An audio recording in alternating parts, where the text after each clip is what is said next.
अजीज दोस्तों, अस्सलाम वालेकुम, नमस्ते, सत श्री अकाल, गुड आफ्टरनून। प्रोग्राम आरिफ की भाषा में आज एक खास मुद्दे पे डिस्कशन करनी है। ये जो इंडस वाटर ट्रीटी का जो सिलसिला है उसका एक एग्रीमेंट है बिटवीन पाकिस्तान एंड इंडिया, क्योंकि जो पानी है इन दरियाओं का, खास तौर पे इंडस दरिया जो मेन दरिया है, उसके हवाले से पाकिस्तान और भारत के दरमियान एक एग्रीमेंट है। वर्ल्ड बैंक के कोऑपरेशन से 1960 में ये एग्रीमेंट हुआ था, और इस एग्रीमेंट के तहत हर साल इनकी एक मीटिंग होनी होती है ताकि ये मसले हैं जो पानी के हवाले से वो डिस्कस किए जा सकें। लेकिन भारत ने चूंकि पाकिस्तान का एक तरह से बायकॉट किया हुआ है, तो ये मीटिंग 2 साल से नहीं हो सकी। अब ये आज से शुरू हो रही है, 23 मार्च और 24 मार्च, 2 दिन ये मीटिंग रहेगी। पाकिस्तान से डेलीगेशन आया है, सैयद मोहम्मद मेहर अली शाह उस डेलीगेशन को लीड कर रहे हैं, और भारत की तरफ से सक्सेना साहब इसको लीड कर रहे हैं। दोनों वाटर कमिश्नर हैं पाकिस्तान और इंडिया के।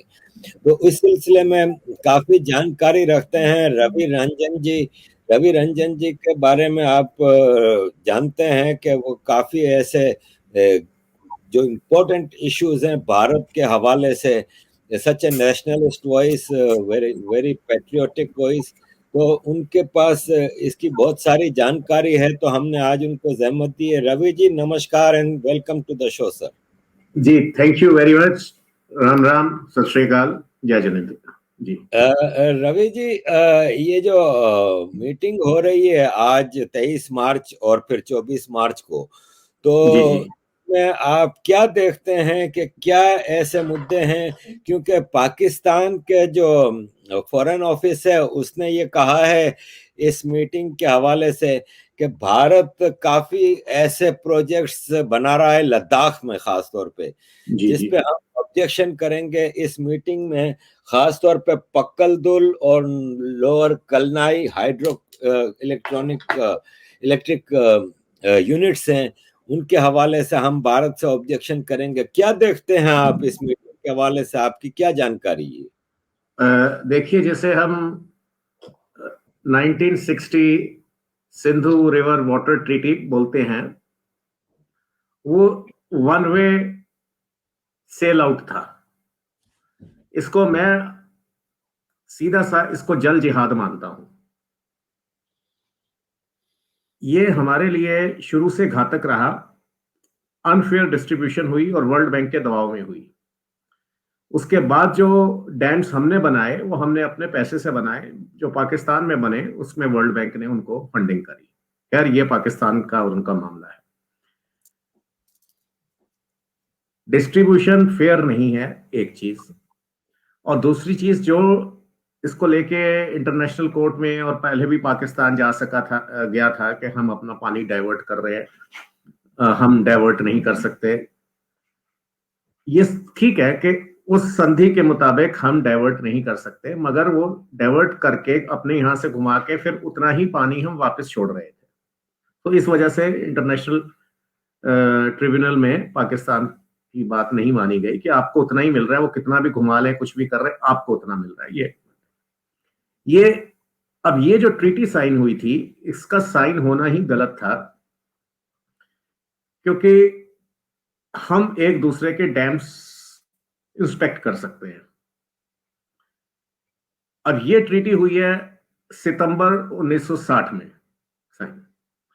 उससे पहले 1948 में कश्मीर का बहुत सारा हिस्सा पाकिस्तान, या जिसे और स्पष्ट शब्दों में बोलूं तो पंजाबिस्तान, ले गया। और ये जिसे हम पाकिस्तान कहते हैं, ये पंजाबिस्तान भी नहीं, ये भटवारिस्तान है। एक पटवार का हिस्सा और लाहौर का हिस्सा ये रूल कर रहा है पूरे पाकिस्तान को, और वहीं के फौजी रूल कर रहे हैं। सिंध में पानी की कैसे डिस्ट्रीब्यूशन होगी, किस डिस्ट्रिक्ट को कितना जाएगा, ये आप मुझसे अच्छी तरह जानते हैं। ये भी रावलपिंडी आर्मी हेडक्वार्टर में सेटलमेंट होती है। खैर, ये सिंध के और पंजाबिस्तान के बीच का मामला है। रही बात इसकी, क्योंकि 80% ईस्टर्न, इसको हम ईस्टर्न रिवर्स और वेस्टर्न रिवर्स में बांट के देखते हैं, तो जो ओरिजिनेट, बार बार ये कहा जाता है कि ये तो साफ चीन से आता है पानी। ये फैक्ट्स नहीं है। पहली बात, वो पानी जो इंडस का जहां से जनरेट हो रहा है वो तिब्बत से हो रहा है, चीन से नहीं हो रहा, एक चीज। दूसरी चीज, जो तिब्बत, या 1 मिनट के लिए उसको आर्गुमेंट से चीन भी कह दें, उससे जो जनरेट हो रहा है वो जो पाकिस्तान को हम पानी दे रहे हैं उसका मात्र 20% है। 80% जो झेलम, सतलज की जल, अलग अलग ट्रिब्यूटरीज जो आके ये बड़ी नदियां बनाती हैं, वो हिमाचल में या जम्मू में, वहां से उनका स्टार्टिंग पॉइंट वो है। तो ये तो बात ये रही। अब ये है कि ये हुआ 1960 में, 48 में हमारा हिस्सा ले लिया और बतौर गिफ्ट पंजाबिस्तान ने चाइना को दे दिया। अब हम उनके डैम इंस्पेक्ट कर सकते हैं, यानी पाकिस्तान, पंजाबिस्तान जो भी कहें उसके, और वो हमारे कर सकते हैं, मगर वो हमारी वाटर बॉडीज जो इस समय चीन के कब्जे में है और जो आपके यानी पाकिस्तान के कारण से कब्जे में है, वो हम नहीं इंस्पेक्ट कर सकते। हम आपको अलाउ कर सकते हैं पंजाबिस्तान को, पाकिस्तान को इंस्पेक्ट करना, वो हमें कर सकते हैं, मगर चीन तो किसी को भी नहीं करता। ना उसमें कोई पाकिस्तान का इंजीनियर जा सकता है, ना भारत का जा सकता है। तो वो वाटर बॉडीज पे क्या हो रहा है, जब तक हम अपनी चीज को नहीं इंस्पेक्ट कर सकते, और चीन कर सकता है, यानी पाकिस्तान कर सकता है, मैं इसको ऐसे ही मानता हूं कि ये चीन कर सकता है। तो ये एक हमारे यहाँ एक डरी हुई सरकार, या ये कह दो कि एक जिहादियों के तलवे चाटने वाली सरकार रही इतने समय। ये हमारी प्रॉब्लम है, इसके लिए हम पाकिस्तान को नहीं ब्लेम कर सकते। 60 में समझौता हुआ है और उसमें हमने ये नहीं तय किया कि 48 में जो हमारा वाटर बॉडीज हैं उसका क्या होगा। तो ये इलॉजिकल ट्रीटी है जो जरूरत से ज्यादा दे रही है, जिसमें वो चीजें नहीं कंसीडर करी गई, और ये ट्रीटी में हम पानी देते रहे। उसका नतीजा क्या हुआ, यहां पे भारत में पानी की कमी की वजह से स्टेट्स में आपस में दरार पड़ी, और बड़ी बड़ी अलगवाद की, अलग कंट्री की मूवमेंट्स खड़ी हुई, क्योंकि पानी पूरा नहीं था। अब हम पानी दे रहे थे पाकिस्तान को, या ये भी ना कहिए पाकिस्तान को, पंजाबिस्तान को, क्योंकि उसके बाद आप बड़ी अच्छी तरह जानते हैं कि डैम्स का नेटवर्क सिंध में कैसा है। उसका पंजाब तो यूज कर रहा है इरिगेशन के लिए उस पानी को, मतलब अगर हम पाकिस्तान को दे रहे हैं, मगर सिंध उस पानी को नहीं यूज कर पा रहा, और वो सीधा समुद्र में जाके गिर रहा है। मतलब यह है, अगर आप 40% पानी अपना समुद्र में फेंक रहे हैं तो उसकी आपको जरूरत ही नहीं थी, आप इसके हकदार ही नहीं थे। इस बात को छोड़ दीजिए कि हमारे आपके संबंध कैसे हैं, क्या हैं, चलो बहुत अच्छे भी संबंध हो, मगर आपको जरूरत नहीं थी और हमें जरूरत है। हमारा वाटर टेबल रोज नीचे जा रहा है और आप पानी फेंक रहे हैं। ये एक, और जो आप ले रहे हैं पानी, इसको अगर हम देंगे, और पाकिस्तान की या पंजाबिस्तान की जो सोच है वो ये है कि मैं तुम्हारा पानी भी पीऊंगा और खून भी पीऊंगा, ये नहीं हो सकता। वहां से आप टेरर भी एक्सपोर्ट करें और ये भी कहें हमारा पानी पे भी हक है, ऐसा नहीं हो सकता। जो हो गया पीछे वो हो गया। आज कल जो ट्रीटी साइन होने जा रही है, इसमें जो डैम्स के प्रपोजल पाकिस्तान दे रहा है, क्योंकि ये बहुत सारी सरकारी बातें होती हैं, सब कुछ मीडिया में नहीं आता, सामने नहीं आती, जहां तक हमें सोर्सेज से पता लग रहा है, वहां पे जो हुंजा में और जगह जो डैम्स मांग रहा है पंजाबिस्तान, उसमें हमारी एक वहां पे शारदा शक्तिपीठ है जिसका जलमग्न होने का, यानी सबमर्ज होने का पूरा चांस है। जो हिंदुओं के कुछ चिन्ह वहां रह गए हैं, मंदिर मठ छोटे मोटे जो रह गए हैं, तो बहुत बड़े, मगर जो उनके जो छोटे छोटे, वो जलमग्न हो जाएंगे। इसकी जब तक हमें इसकी गारंटी नहीं है तब तक हम कैसे इसको अलाउ कर दें। जो हम लद्दाख में डैम बना रहे हैं उससे कोई मस्जिद नहीं डूब रही, कोई ऐतिहासिक मस्जिद नहीं डूब रही, वो हमारा इंटरनल इरिगेशन का मामला है। घूम फिर के जैसे भी होके पाकिस्तान को उतना ही पानी मिल रहा है, चाहे वहां पे डैम बने या ना बने। मगर यहाँ पे स्थिति फर्क, फर्क हैं, दो सिचुएशंस फर्क हैं। एक तो हम ज्यादा पानी दे रहे हैं, दैट इज वन। दूसरा, जो पानी जा रहा है वो हम पाकिस्तान को दे रहे हैं, ना कि पंजाबिस्तान को। वो नीचे सिंध में नहीं जा रहा। वो खैर वो आपको भी पता है, और सिंध में कैसी एजिटेशंस होती रही। चलिए ये मान भी लिया जाए कि ये अंदरूनी मामला है पाकिस्तान का, ये मान भी लिया एक मिनट के लिए। अब इसके बाद हम नीचे आ जाए तो सिंध, आज जो कच्छ हमारा बार बार अर्थक्वेक आता है, कच्छ में पानी की कमी है। कच्छ में पानी हम मध्य प्रदेश से लाते हैं, मतलब मध्य प्रदेश का कुछ हिस्सा तो कम होता ही होगा, तभी इधर आता है। तो नेचुरल फ्लो में तो वहां से नर्मदा हमने निकाली। हमें निकालनी क्यों पड़ी? क्योंकि कच्छ में, गुजरात में विशेष तौर पे कच्छ में पानी की कमी थी। अब ये पानी की कमी कच्छ में शुरू से नहीं थी। ये 1819 में एक अर्थक्वेक आया था जिससे सिंध रिवर का कोर्स डाइवर्ट हो गया था। ये बात है। हालांकि यहाँ पे फोक सॉन्ग्स और लोक कथाएं ऐसी भी हैं कि ये अर्थक्वेक तो बाद में आया था, उससे कुछ साल पहले ही सिंध के राजा ने डाइवर्ट कर दिया था पानी। क्योंकि उसने कोई प्रपोजल भेजा था सिंध के राजा को, कोई लड़की की शादी का, और उसने मना कर दिया था। उसके बाद एक लंबा इतिहास है जिसके डॉक्यूमेंट सारे नहीं होते, मगर वो दंत कथाएं हैं, फोक सॉन्ग्स हैं जो कच्छ में गाए जा रहे हैं। तो अगर वो पानी डाइवर्ट करा और उसकी वजह से अर्थक्वेक आया या नेचुरल अर्थक्वेक आया, तो 1819 तक जो सिंध की ब्रांचेस आ रही थी कच्छ को, वो बंद हो गई। ओके, इसमें हम जो 1947 में पाकिस्तान बना उसको उसका जिम्मेदार नहीं मान सकते, लॉजिकल बात है 1819 का। और उसके बाद अभी जो सैटेलाइट इमेजेस आ रही हैं, और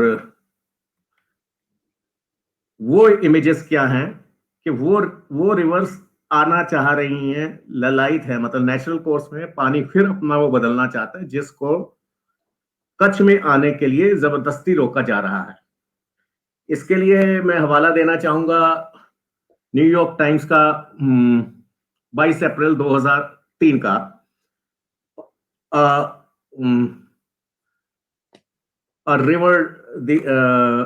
रिवर डाइवर्ट के नाम से है ये। फिर इसके बाद इस तरह की चीजें हमारे से ये इनजस्टिस हो रही है। तो इस ट्रीटी के बजाय कि हम उसमें जाएं कि ये ट्रीटी भारतीय होने के नाते एज सच ये ट्रीटी ही हमें मंजूर नहीं है। भारत सरकार क्या कर रही है ये भारत सरकार और पाकिस्तान सरकार जाने, मगर हम यहाँ पे जो राष्ट्रवादी लोग हैं, हम अपनी सरकार को ये कहेंगे कि ये ट्रीटी ही हमको स्क्रैप करनी है। और हमको एक ये नहीं हो सकता कि आप हमारे पे गोली चलाएं और हम आपको पानी दें, ऐसा नहीं होगा। ये बड़ी स्पष्ट, इसको हार्ड लाइन कह सकते हैं, इसको कुछ भी कह सकते हैं, और ये एक स्पष्ट है, और ये आज नहीं तो कल ये होना ही है। अब जब तक वहां से गोलीबारी नहीं रुकेगी, जब तक वहां से हम उस किसी भी नेगोशिएशन पे आने से पहले हमारे को जो हमारी एक लिस्ट है वहां पे हाफिज जो कुछ भी नाम है, जब तक वो हमें नहीं मिलते तब तक कोई बातचीत इस पे नहीं हो सकती, पानी नहीं दिया जा सकता। ये बड़ी स्पष्ट बात है। ये मेरा एक भारतीय का स्टैंड है जी। रवि, कल, आज और कल क्या डिस्कशन होने जा रहा है ये तो मैं बाद में आता हूं। पहले मुझे जरा ये बताइए कि भारत में ये एक शुरू से पढ़ाया जाता है कि कांग्रेस वो पार्टी है जिसने भारत को आजाद कराया। अब सवाल यहाँ पे पैदा होता है कि 1948 में पाकिस्तान हमला करता है भारत के एक्सेशन हुए कश्मीर पे, तो सरेंडर कर देता है भारत, आधे से मतलब आधा कश्मीर सरेंडर कर देता है पाकिस्तान के आगे। 1965 में पाकिस्तान हमला कर देता है भारत पे, भारत जंग जीत जाता है, ताशकंद में जाके टेबल पे हार जाता है। जी जी। 71 में पाकिस्तान बहुत बुरी शिकस्त खाता है भारत से, 93,000 फौजी भारत के कब्जे में चले जाते हैं, शिमला में जाके भारत टेबल पे हार जाता है। 1960 में ये इंडस वाटर, जो कि इंडिपेंडेंट रिपोर्ट्स कहती हैं कि इसमें टोटल फेवर जो है वो पाकिस्तान को जाती है। जी जी कि 6 दरिया हैं जिनके पानी के ऊपर शेयरिंग है भारत और पाकिस्तान की। उसमें जो 3 दरिया जिनके फ्लो बहुत ज्यादा हैं, झेलम, चिनाब और इंडस, जी जी ये पाकिस्तान को राइट दे दिए गए। और जी जी रावी, सतलज और ब्यास जिनके फ्लो बहुत कम है, वो उन पे भारत का इख्तियार दिया गया। तो क्या जी वजह है जी कि कांग्रेस हमेशा चाइना के आगे, पाकिस्तान के आगे हारती गई है भारतीय इंटरेस्ट को? क्या वजह है? देखिए, इस ये इसको मैं एक जिहाद का रूप कहूंगा। ये बहुत जगह हम हारे, और हमें जो लीड कर रहे थे, जिन्हें हम अपना समझ रहे थे, वो हमारे नहीं थे। एक बहुत बात कही जाती है आम की, शतरंज का जो खेल है, ये आपको पॉलिटिक्स सिखाता है, आपको दूसरे की मूव कैसे। मगर सच्चाई इससे उल्टी है। शतरंज एक मिलिट्री गेम हो सकता है, पॉलिटिक्स नहीं है। क्योंकि शतरंज में आपको पता है ये काला मोहरा मेरा है और ये सामने वाले का है सफेद। मगर पॉलिटिक्स वो चीज है जिसमें सफेद मेरा है कि काला मेरा है, मुझे ही नहीं पता। राजा को नहीं पता कि उसका, सफेद राजा को नहीं पता कि उसका काला वजीर किसके साथ खड़ा है। तो इसी तरह के भूरे साहब, काले साहब और एक जिहादी खानदान हमारे बीच में घुसा रहा, और उसकी वजह से ये सब हो रहा है। और अभी भी पीएम बदला है, मोदी बदला है, प्राइम मिनिस्टर बदला है, दरोगा या पटवारी नहीं बदला। मेरा कहने का मतलब है जो नीचे से फाइलें जनरेट कर रहे हैं, पहुंचा रहे हैं, अब हम अपने प्रधानमंत्री से, वजीर आजम से ये उम्मीद नहीं रख सकते कि वो डंडा लेके हर जगह खड़ा रहेगा, हर फाइल को इंस्पेक्ट करेगा। बदनसीबी से उस मोदी के पास भी ना दिन में घंटे 24 ही हैं, तो वो कितना भी काम कर ले हर हर फाइल को, क्योंकि उसको रिपोर्टिंग करने वाला अभी भी वहां पे वो तंत्र बैठा हुआ है जो उस जिहादी खानदान ने वहां प्लांट करा है। अब इसके लिए सरकार को या इसको हमको चेताना है, एक भारतीय को। और इस तरह की वन साइडेड सरेंडर ट्रीटी, ये जो आपने बिल्कुल ठीक कहा, हम टेबल पे हार जाते हैं।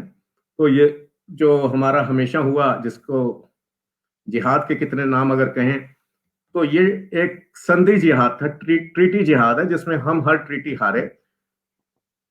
शिमला समझौते की बात है, आपको अच्छी तरह याद होगा कि शिमला जैसे शहर में 200 आदमी आए थे ट्रीटी साइन करने, और वो 200 यहां पे क्या कर रहे थे ये भी आपको पता है। वो फोन पे इस पे बताने वाली बात नहीं है। उससे पहले भी आदमी आए थे। लंदन में एक हस्कर साहब के आदमी ने, भारत के ने लिखवाई थी ट्रीटी। और जो हमारी टीम थी जिसने कैप्चर करा था, चाहे वो जनरल मानिक शाह हो, चाहे वो जगजीत सिंह अरोड़ा हो, जनरल जैकब हो, आर्मी को वहां पे पार्ट ही नहीं बनाया गया उस नेगोशिएशन का। और जहां पे पाकिस्तान की आर्मी थी, तो कहने को चेहरा वो भुट्टो का था, मगर पीछे वो गन पॉइंट पे बात हो रही थी। और ये जो कोड है लड़का हुआ है, आप सब जानते हैं वो क्या सिग्नल था, कि जब तक इंडिया पूरे पाकिस्तान के हक में ट्रीटी नहीं लिखेगा तब, और जब ये लिख देगा तो बाहर एक फोन गया था लड़का हुआ है, तब भुट्टो साहब को आर्मी ने इजाजत दी थी कि अब आप दस्तखत कर सकते हैं, लड़का हुआ है। तो ये जो पूरा एक सिस्टम हम हारते रहे क्योंकि घुसपैठिए हमारे अंदर थे।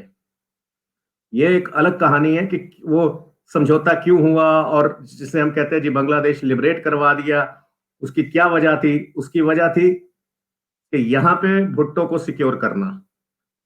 क्योंकि अगर मुजीब रहमान होता तो भुट्टो सिक्योर नहीं था। तो बहुत सी चीजें होती हैं उसको सिक्योरिटी देने के लिए। ये कोई बांग्लादेश पे एहसान नहीं हुआ, ये ठीक है, उसका, इसके बांग्लादेश की जान छूट गई पंजाबिस्तान से, वो एक अलग विषय है। मगर उसकी क्या यही इंटेंशन थी? इस तरह की बातें बहुत सुनने में आती हैं। अब क्या सच है, क्या ये बंद दीवारों के अंदर क्या क्या चीजें होती हैं, ये मैं और आप नहीं जान सकते, मगर इस तरह की बातें बहुत सुनने में आती है कि वो जंग भी किसी को बचाने के लिए हुआ था, और वो संधि ट्रीटी भी किसी को बचाने के लिए हुई थी, और बदनसीबी से उसी की फौज ने बाद में उसको टांग दिया। अच्छा जी। रवि जी, अभी जो मीटिंग चल रही है, ये जो पाकिस्तान और भारत के वाटर कमिश्नर और उनके डेलीगेशंस की, तो हम्म। आप की जानकारी क्या है? क्या इस बार भी पाकिस्तान डैम के लिए परमिशन लेके जाएगा और बेनिफिट्स लेके जाएगा? पाकिस्तान इसी इरादे से आ रहा है। जो अभी जो पिछले साल मीटिंग नहीं हुई थी, उसका एक रीजन जो था वो कोविड भी था। मतलब, और उसके बाद पाकिस्तान का एक जिद रही, हट रही कि ये मीटिंग हम ना तो कराची में करेंगे, ना दिल्ली में करेंगे, ना रावलपिंडी में करेंगे, हम अटारी बॉर्डर पे करेंगे। ये इसके पीछे क्या लॉजिक था, क्या अगली उनकी स्ट्रेटजी थी, ये मतलब मेरे जैसे एक अदने आदमी को ये बात समझ नहीं आ सकती। मगर कुछ समय हमारा इसीलिए नहीं डिसाइड हो सका क्योंकि एज पर ट्रीटी इटसेल्फ एक बार वो भारत में होगी, एक साल मीटिंग, एक साल पाकिस्तान में होगी। तो ये डिले होने के ये भी रीजन रहे, और इधर अपना पाकिस्तान एक अपना नैरेटिव तैयार करता रहा कि हमको ये डैम की भी परमिशन चाहिए, वो डैम की भी परमिशन चाहिए। ठीक है सर, तो ये है। अब आपने अपनी भैंस को चारा क्यों दिया, इसलिए अब मैं आपका ऊंट चोरी करके ले जाऊंगा। तो ये इस तरह की चीजें जलती रही हैं, और ये चलती रही हैं, और आगे नहीं चलने वाली। ये पंजाबिस्तान को सोच लेना चाहिए बड़ी अच्छी तरह। रवि जी, आपने अभी अपनी बात की एक रखी थी कि भारत सरकार को चाहिए कि ये ट्रीटी को ही खत्म किया जाए। जी तो बिल्कुल। आप ये बताएं कि इसके, अगर भारत इन केस ये ट्रीटी को खत्म करता है तो इसके रिपरकशंस क्या होंगे? जी जी जी। जो रिपरकशंस हमें डराया जाता था, बताया जाता था कि ये होगा तो चाइना आपका पानी बंद कर देगा, तो साहब आप क्या करेंगे? जहां तक इंडस की बात है, जो चाइना से नहीं, जो तिब्बत से पानी आ रहा है इंडस में, वो मात्र 20% है। बाकी यहाँ की ट्रिब्यूटरीज इंडस में पानी डाल रही हैं जो हिमाचल से निकल रही है, और यही बाकी दरियाओं का है। इसी तरह अगर हम ईस्टर्न साइड पे चले जाएं, तो वेस्ट जो ब्रह्मपुत्र है, उसका भी 20% आ रहा है चाइना से, और आगे हमारी ट्रिब्यूटरीज उसको ऐड करके जितना हम ले रहे हैं चाइना से, उससे ज्यादा बांग्लादेश को दे रहे हैं, और आगे आगे और कंट्रीज को, म्यांमार को, और कहां कहां जा रहा है। तो भारत का पानी रोकने का मतलब है इन सब कंट्रीज का पानी रोकना। तो चीन ऐसा नहीं कर सकता जो हमें डराया जा रहा है, और अगर उसने करना होगा तो हम सोने के भी बन जाएं। हम कुछ भी दे दे पाकिस्तान को, कुछ भी दे दे चीन को, वो फिर भी हमारे साथ ये करेगा, क्योंकि that is nature of the dragon. हम ये ना सोचें कि, मैं कई बार एक जुमला इस्तेमाल करता हूं, don't throw chocolates to the crocodile. मगरमच्छ आपके पीछे भाग रहा है, आप चॉकलेट फेंक के समझते हैं कि वो चॉकलेट खा जाएगा और आपको छोड़ देगा, ऐसा नहीं होने वाला।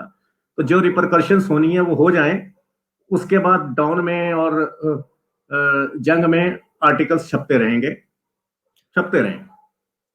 आपके जिस तरह की ट्रीटी पाकिस्तान के साथ है, तो भारत तो चाइना से भी पानी का एक शेयरिंग है फॉर्मूला, बांग्लादेश के साथ है, बर्मा के जी साथ जी। है, भूटान, नेपाल, ये सब। तो आप क्या सबके साथ ट्रीटीज हैं कि खाली पाकिस्तान के साथ है? नहीं, देखिए, चाइना के साथ जहां तक हमारे कोई ऐसी क्लियर कट ट्रीटी नहीं है। ये तो उस स्थिति में मैं बात कर रहा हूं, अगर चाइना हमारा पानी रोकता है तो वो फिर हमारा ही पानी नहीं रुकेगा, वो फिर बांग्लादेश का भी रुकेगा, आगे भी कंट्रीज का, क्योंकि जो चाइना या तिब्बत से जो नदियां निकल रही हैं, वो केवल भारत और पाकिस्तान को नहीं जा रही, वो ऑलमोस्ट 9-10 कंट्रीज को कवर कर रही हैं, जिसमें इधर का कुछ हिस्सा, असूलन पाक अफगानिस्तान को भी कुछ इसका हिस्सा मिलना चाहिए था, जो भारत से जा रहा है पंजाबिस्तान को, पाकिस्तान को। वो कितना दे रहे हैं ये इसकी मुझे जानकारी नहीं है। हाँ, मगर ये कई बार आर्टिकल्स पढ़े हैं कि वो भी वहां पे अपना शेयर पूरा नहीं दे रहे जो उनको अफगानिस्तान को देना चाहिए।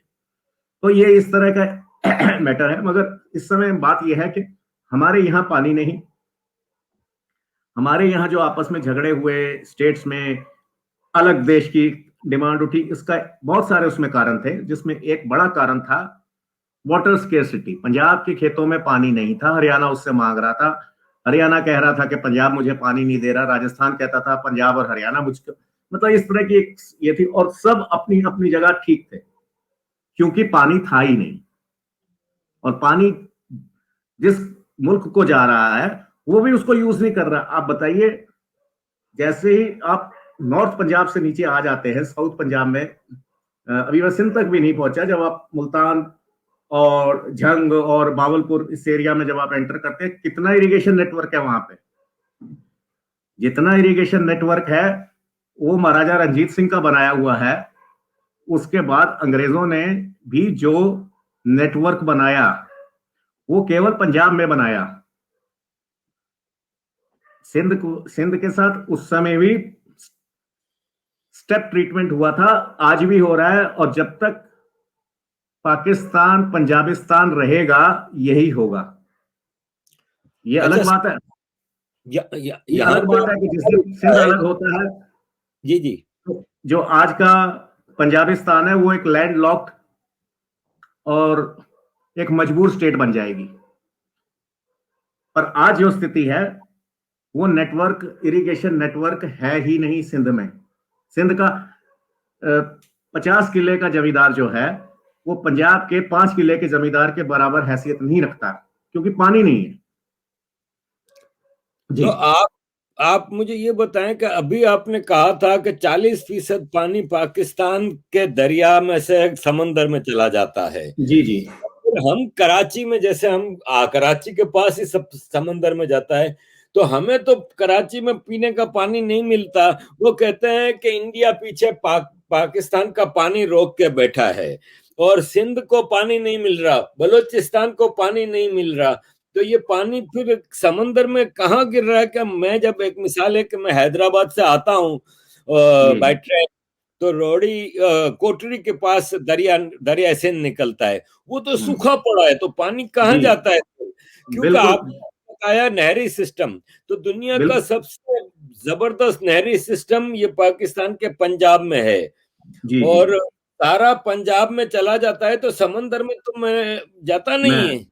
मैं आपको बता देता हूँ ये जो बात है।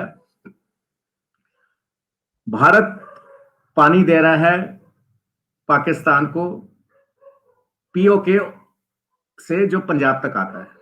वहां तक पानी की कोई शॉर्टेज नहीं है। शॉर्टेज अचानक सिंध में कैसे शुरू हो जाती है, सदर्न पंजाब में मुल्तान से कैसे शुरू हो जाती है?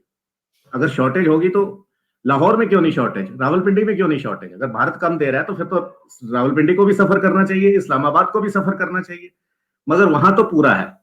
अब नीचे जो है, आपकी बात ठीक है, वो दरिया सूखे हुए हैं, और मैं ये जो कह रहा हूं इतना बहा देते हैं, ये भी बात, ये दोनों बातें अपनी जगह ठीक है। कारण ये है कि पानी का फ्लो पूरा साल एक सा नहीं रहता। जब पानी कम होता है तो वहां पे सूखता है, जब ज्यादा होता है तो बहता है। क्योंकि सिंध के अंदर कोई ऐसा डैम तो नहरी, छोड़िए, कोई ऐसे चेक डैम के भी सिस्टम नहीं है, छोटे छोटे डैम्स के भी सिस्टम नहीं है कि जो पानी को कंटेन करें, जो सिंध को पानी, तो सिंध भी प्यासा है और कच्छ भी प्यासा है। तो ये सिर्फ इसी वजह से कि जितनी आपकी फोकस है, जो डैम बनेगा, अभी भी जो परमिशन मांग रहे हैं वो पीओके में या पंजाब में इसलिए मांग रहे हैं कि पीओके का पानी पंजाब तक आएगा, आगे सिंध में क्यों नहीं आप डैम बनाते? सारा डैम तो ऊपर ही बनता है, केपी के और उधर पंजाब हाँ, को सिक्योर वो तो करने के लिए। टेरेन है, वो तो टेरेन है, समझ गए, उसमें कोई बात नहीं। मगर हमने भी तो डैम्स नीचे बना रखे हैं, चेक डैम्स बना रखे हैं। चेक डैम्स तो बनते हैं ना सारे, सारे कोई ग्रेविटी डैम्स नहीं होते हर तरह के। और आज की जो साइंस इतनी तरक्की कर रही है, आप दुबई में डैम बना सकते हैं, तो यहाँ क्यों नहीं बना सकते? आज आज की जो साइंस है, हर जगह डैम बन सकता है। अच्छा, तो रवि जी, एक और सवाल उठता है कि अक्सर हम देखते हैं कि सैलाब आता है पाकिस्तान में, तो पाकिस्तान की सरकार ये कहती है कि भारत ने जानबूझ के पानी इतना छोड़ दिया और हमको सैलाब ले आए। ये क्या कहानी है? ये देखिए, इस तरह के एलिगेशंस लगाने सबसे आसान होते हैं जब हमारा आपका आप हमें और डैम बनाने नहीं देते। जब डैम बनाते हैं तो आप कहते हैं डैम क्यों बना रहे हो?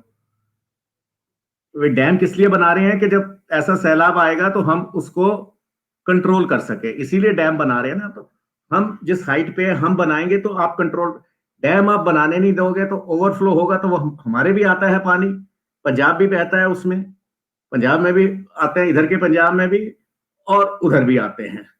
तो आप डैम भी नहीं बनाने दोगे, उस पर भी आप ऑब्जेक्शन करोगे और फिर कहोगे ओवरफ्लो कर रहा है। जब ओवरफ्लो करेगा इधर भी ओवरफ्लो होगा उधर भी होगा, और ये पानी पूछ के नहीं आता, उसको ये बॉर्डर का ये नहीं पता ना, ये पिलर नंबर इतना है, मेरे को इससे इधर नहीं जाना, इधर बीएसएफ है उधर रेंजर है, पानी तो पानी है।